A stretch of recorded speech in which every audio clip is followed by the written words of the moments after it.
Speaker, thank you for this opportunity. First, Mr. Speaker, I want to bring to the attention of this House that something needs to be done in regard to statements and questions. This particular statement, I was in this House in early February this year. Up to now is when we are getting the response. If you look at the first question I asked about the capitation, the Presidential Working Committee agreed that the capitation need to be increased, and that was in February.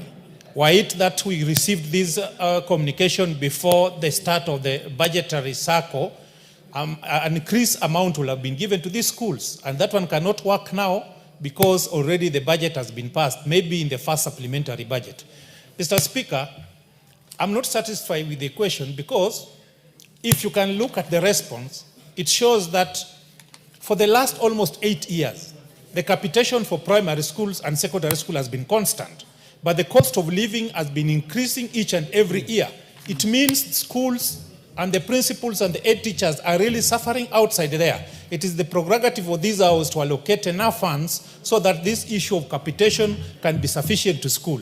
Mr. Speaker, a while ago, there was the issue raised by Mheshimiwa Omolemba on the music festival being done in Meru, where schools cannot be given money, cannot be given enough money to ferry students from their destination to the venue of this occasion.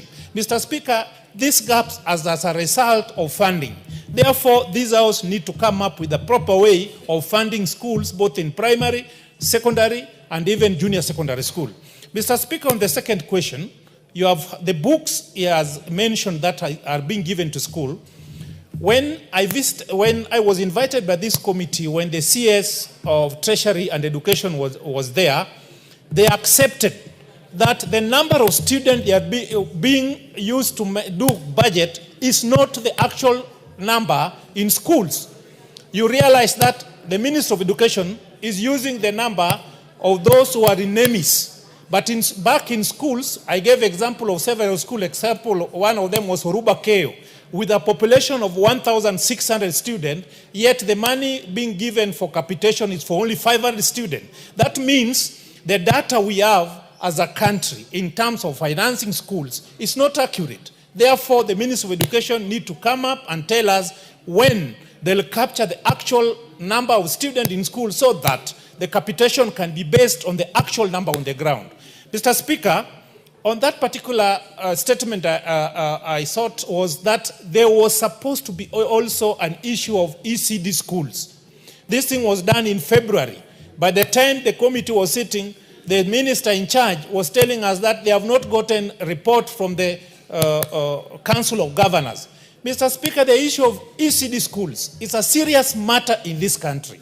We cannot purport to be giving credible education system, yet the ECD system is not properly managed. So many schools, you get to a primary school, a ECD center with only one class, with three, we have a playgroup, PP1 and PP2, with one teacher, one classroom without toilet, a teacher who is not being paid. It is high time we, as members of parliament, come up with even a curriculum for ECD, a universal one, because you cannot tell me Turkana is having their curriculum, Migori is having their curriculum, Mombasa is having their different curriculum. The way they man their ECD is totally different. It is important that this House come up, or the Minister of Education, to show us how our ECDs are being managed.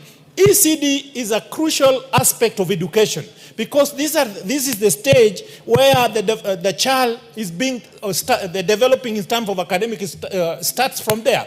But when we leave it for everybody to do it the way they want, Mr. Speaker, we are leading this country to a real disaster in future. Time will come when these students who are in ECD now, who are not being capacitated well, are the doctors, are the engineers, are the teachers, are the MPs, and it means that such a time this country will be in a real problem. Therefore, Mr. Speaker, I'm requesting this House to redirect the Committee of Education so that they can get a way forward for our student come next financial year. Thank you, Mr. Speaker. Yeah, the Honorable Peter Masara, you've raised very critical matters concerning the education sector.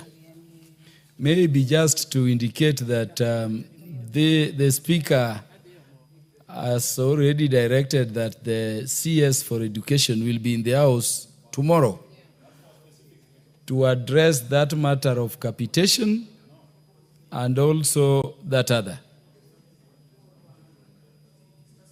So I wanted to say that because we will be having the Cabinet Secretary for Education here tomorrow, in as much as it is on that matter concerning the faring of our students who are going for the National Schools Festival in Meru, we could raise this matter of capitation also as an issue.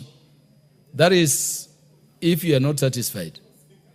Mr. Speaker, as I earlier alluded that I'm not satisfied, maybe tomorrow I can come up with a better answer that can satisfy the Kenyans people, because education is the key to everything in a country. Without a proper education, you can't have good managers, you can't have good speakers, you can't have good members of parliament. Therefore, this is a crucial issue which need to be addressed, and maybe the ministry can show us the way forward.